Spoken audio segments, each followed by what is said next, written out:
कोई भी लक्ष्य मनुष्य के साहस से बड़ा नहीं, हारा वही जिसने लड़ा नहीं। हर हर महादेव, जय विश्वनाथ। मैं एस्ट्रोलॉजर शिवांशु भारद्वाज आपका अपने यूट्यूब चैनल में स्वागत करता हूं। आज के थंबनेल से तो आप लोग जान ही गए होंगे कि हम किस विषय में बात करना चाह रहे हैं। 14 अप्रैल से सूर्य अपनी मेष राशि में उच्च का होने जा रहा है, तो वृषभ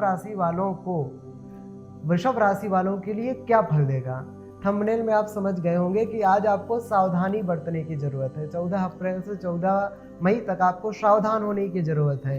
किन किन विषयों के लिए सावधान होना है वो विषय हम लोग जान लेते हैं। सबसे पहला, अर्थात अगर आप प्रॉपर्टी, चतुर्थ भाव से हम लोग किसका विचार करते हैं, जब वृष लग्न की वृषभ राशि से हम लोग चंद्र राशि से कुंडली बनाते हैं तो आपके चतुर्थ भाव का अधिपति सूर्य बनता है।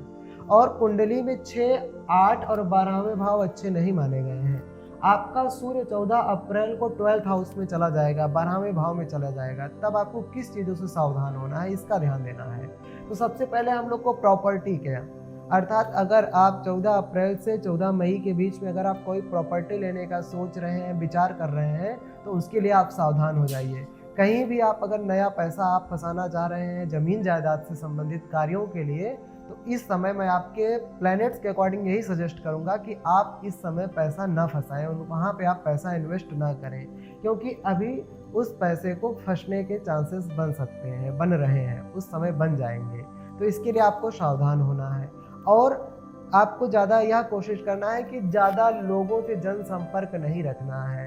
14 अप्रैल से 14 मई तक आप अगर हो सके, आपसे हो सके तो अपने मन को कहीं एकाग्र करके, शांत करके रहने की कोशिश करें। ज़्यादा लोगों से आप मिलना ना चाहें तो ज़्यादा अच्छा रहेगा। क्यों? क्योंकि जनसंपर्क आपके लिए ज़्यादा अच्छा मुझे दिख नहीं रहा है आपके प्लैनेट्स के अकॉर्डिंग।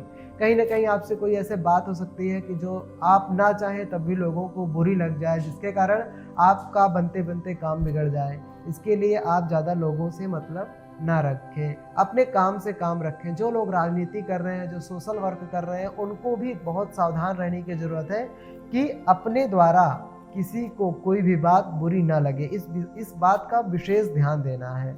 और जो लोग राजनीति कर रहे हैं उनको भी इसी चीज़ का ध्यान देने का ज़रूरत है। और आपको सावधान होना है। तो आप अगर कहीं लंबी यात्रा का विचार कर रहे हैं, कहीं लंबा टूर का विचार कर रहे हैं, तो उसमें भी आपको सावधानी रखने की ज़रूरत है। बहुत लंबा टूर अगर आपने प्लान नहीं किया है तो 14 मई के बाद आप प्लान बनाएं, तब आपका टाइम और अच्छा रहेगा, आपको और अच्छा उससे रिलेटेड फल मिलेगा।